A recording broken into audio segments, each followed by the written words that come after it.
Hello, all my peeps. So this is Elliot Scott from Splatterfilm 69, and this is the behind the scenes of Mutant Yeti. So this film festival is now 5 years running in downtown Calgary. It's an amazing film festival to check out. A lot of great Asian entertainment from like all over the world that you can come and listen to. Multiculturalism, everything that you want to expect in great film. Us again, we're a film production company that loves to show different languages, different culture. We have Mandarin, Cantonese, Korean, English and French in all of our films. Well, not all of them, but a big bunch of them. And we now have 16 independent feature films that have been released. And we also have 16 different streaming services that play all of our films. And on top of that, everything's on DVD and Blu-ray. And we can autograph it for you, everything. We go to all the different festivals and shows. And here we have Gordon Kelly, who's been our monster because, you know, Gordon's a tall guy, but he's a really quiet, nice guy. He's good for the ladies and everything. And, you know, he's great. He's been our skunk ape, he's been our Bigfoot, and now he's our killer grizzly. And yeah, this is just a little setup to sort of show all you guys what we can do. So keep going to the movies, because going to the movies is what helps everyone make more movies. So you gotta get into the theater, you gotta buy the ticket, you gotta go to the show. And you gotta come down and check out Fascination Film Festival in downtown Calgary's public library. It's an amazing show, amazing event. You'll meet lots of different people from all over the world. And it's a great place to come to. Calgary is a vibrant city. So here we are, Fascination. Hey everybody, I'm Dynamite Karate Ninja, and just to answer a question outright, I chose that name because it was the single most ridiculous thing I could think of. And so I started making comedy music after a tragedy in my family. I was widowed, and after a couple of months I needed to laugh again, and I picked up this guitar and bought a ukulele of all things and just started strumming in my living room after the day was over. And I would come up with the most ridiculous lyrics, and it would make me laugh. And then eventually that led into full-fledged songs, and I would share them with my friends, and they said, "This is really funny. I think this is good for you. Keep going." So fast forward about 2 years later, and I've got like 80 of these things, and one of them is a song called Skunk Ape. And it is about a Wikipedia article that I read about the Florida skunk ape, and that's where the line, "kind of like Bigfoot, but not that great," came from. That was the first part of the song, and I was like, that's pretty funny. I came up with that line while reading the article, and then the rest of the song followed after that. And I recorded it, put it out on an album onto, you know, the cloud and God knows where else, and I just thought, it won't amount to much. And so a year or two later, I'm Googling Dynamite Karate Ninja just to see if anybody noticed, and I find that it's got a IMDb credit for a movie called Skunk Ape, and I thought, I don't remember that at all. So I looked it up, and I reached out to Splatterfilm 69, and that's how I got in touch with Elliot. And he sent me a message saying, "Dude, we've been trying to get in touch with you this whole time. We loved your song." And they put it in the movie, and I was completely floored. So I called him, and we talked on the phone for about an hour or two, just about life, the universe, and everything. And he asked if I could help him with another song, so he sent me some lyrics. And I thought about it for a while. I sat with it. I came up with the music, and I recorded it, sent it to him, and I said, "Can you use this?" He goes, "Absolutely, yeah." And then out of the blue, again, he calls and says, "Can you play some guitar for us, and can you record a video talking about how all this came about?" And that's what this video is, and I'd like to thank you for watching it. I hope you enjoy it. Hello everyone, this is Elliot Scott from Splatterfilm 69, the most prolific independent monster film production company in Canada, producing 3 to 5 feature films a year. Now here we are, we're doing the makeup on Derek McDonald. Now this was the final film that Derek McDonald did with us. He had actually worked on 4 feature films with me, playing numerous roles, some being principal, some being smaller roles. But this one here is, we're preparing him for the autopsy scene, where Scarlett Young, who's also our director of photography, played our mortician in this film. And we actually filmed the film inside the Vancouver Police Museum to get our scene done. And I'm just doing all the makeup on top of the chest mold that's made of the latex and foam on top of him. And we're actually placing real pig guts, real pig spleen, real pig heart, real pig liver, everything directly on top of the sort of foam latex mold that I've built for this piece in the film. And then we ended up actually applying latex makeup to look like there was gouges and sort of slashes across Derek's forehead, because I figured, if this is his final time, he's going to be working with me, because we're filming here in Burnaby, BC, in and around the Greater Vancouver area in Canada for this film. And he really enjoyed this film. He literally plays like a father who's widowed and his wife died, and he's contemplating if he should find himself a new woman, if he should join bridal or marriage agencies and go back to the Philippines, because he had a Filipino wife and she passed away. And then within the film, it's actually the Filipino daughter who ends up becoming the hero. And this film actually has the lowest body count out of any film ever done by my film production company. This film literally only has a body count of 3 if you actually count the Yeti dying. So the Yeti gets the most brutal, violent death of all. And this here is the finished product to sort of show you what Derek looked like. And Derek is now back in Ontario, and wish him good luck with everything. So this is Daniel Frengel, who is actually Dynamite Karate Ninja. He explained earlier about how he got the name for his band and everything. And he's like a self-made man, self-made band. He literally does everything. He plays all the music, records everything himself, posts everything out there. And we ended up using one of his songs as the opening theme song, Skunk Ape, which is one of his songs.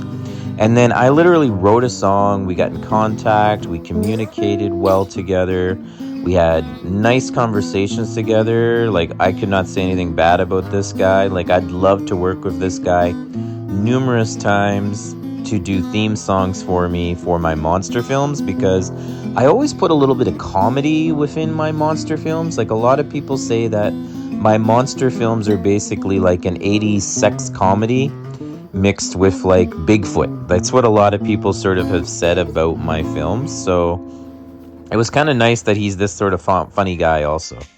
And this here is Andrew Kelly. And Andrew Kelly he actually worked on Skunk Ape too, which was kind of cool. So yeah, at the end of Skunk Ape, he's walking through the forest at the end. And the theme song literally was written by Dynamite Karate Ninja, is playing it as he's walking through the forest. And he had a small scene too, and a small speaking role in Skunk Ape. This is the second time that I literally took and actually gave him a role. And he played the role as like the fisherman who can't catch any fish at the river and doesn't know why there's no fish in the river or anything. And I was like doing all the makeup, prosthetics, special effects, writing, producing, directing this film. So I did everything. And this was the first feature film that I actually did not act in front of the camera, because I was doing so many other roles making this film that, actually acting in it, I wanted to do something different. I wanted to make a hero the woman. I wanted to make an Asian woman the hero in the film, and that's what I wanted to sort of push forward with. And right here, is kind of like your finished product of like Andrew Kelly getting killed within the film. And then one thing that we ended up doing that we've never done before, and this is me building the Yeti house. So, we've always read all these articles where Bigfoot and Yeti and everything, they always live in a cave, or they build these sort of like wood little teepee hut type things. So a lot of people have made documentaries showing these types of houses that they've made to live in. So we figured that this is the first time we're going to do something a little different. And because this is like a Mutant Yeti kind of movie, so we decided to like build like a nice house and make it like he's a nice quiet animal in the forest, and he kind of like the Yeti looks after the forest, and then literally he finds a bunch of mutagen, like yellow barrels, near the river, and he's going there to eat fish. And literally, the reason our fishermen can't catch any fish is the mutagen killed all the fish in the river, and we don't really know who dumped the waste or anything like that. I sort of left it open as to who created this like toxic mess that mutated and took the friendly Yeti and literally changed his face and changed the color of his face and everything. And we had like a fog machine with a bunch of different colored lights, and we smashed it and blew it all up in like the face. And I was actually the actor in the Yeti costume for that piece. And literally for every scene in the movie, I also played the Yeti. So yeah, it was a little different. There was one scene where I did not play the Yeti. And that one scene is Andrew Kelly, our fisherman who got killed. He literally played the Yeti in the final scene where the girl is fighting against the Yeti. And she has like a machete and she's trying to fight the Yeti. And she becomes increasingly violent towards the Yeti. And she like stabs him and slices him.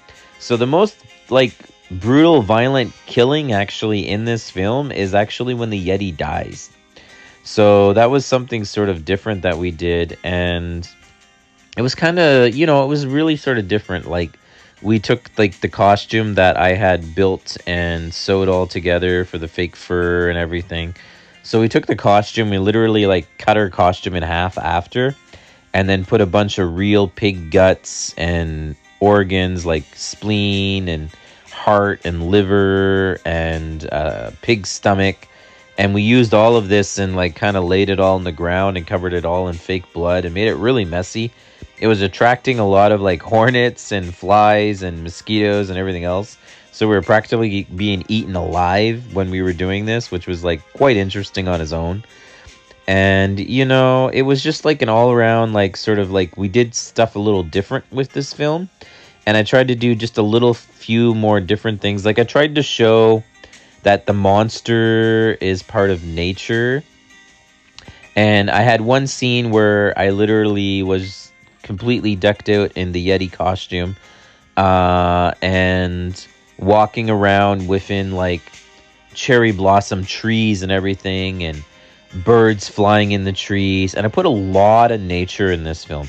This film literally is literally going to end up in the Guinness Book of World Records for the most live animals used in a feature film. So this is really something different. Like this has never been done before. Nobody has ever put so many real live animals. Like we had everything from a lynx to coyote to wolf to hawk to owl, like raccoons, foxes, baby foxes, like squirrels, birds of all different shapes and sizes, colors too. Every single little animal that you can think about. We literally filmed so many animals for this movie. And this movie has the lowest body count, the lowest kill count out of any of my films. And I've always been known as someone who was always putting a very high kill count, like in my films, and I'm always known as someone that does a lot of very gruesome special effects. But this film here was the first film where I did not really overboard the gruesome special effects. The only thing that was maybe a little gruesome was our autopsy scene that was filmed. But even that, like I said, we just used all real organs and stuff. And I built a latex foam body chest piece to put underneath, and we covered it all with fake and real pig's blood mixed all over it. And then we just mixed everything together, the real guts, the real heart, the real spleen, made our little autopsy scene. And Scarlett Young, who was our assistant director of photography, because I played the principal director of photography on this film also. So yeah, I was doing so many hats in this movie. It was like I could have a wall of hats. And this had the lowest number of actors ever put in one of my feature films also. So I had Gordon Kelly, who played the fisherman, who ends up getting kind of like knocked out and a big gouge over his forehead. which earlier you saw the makeup effects for that. And then we had Andrew Kelly, who's Gordon's older brother, actually. And I've worked with Andrew Kelly numerous times. It's 5 times, and he's worked on 5 feature films with me. I guess you could say I kind of typecast the guy, and he's the policeman. So in this movie, he kind of plays the policeman who's just going around and wants to write up people tickets for fishing without proper fishing license and stuff like that over the long weekend.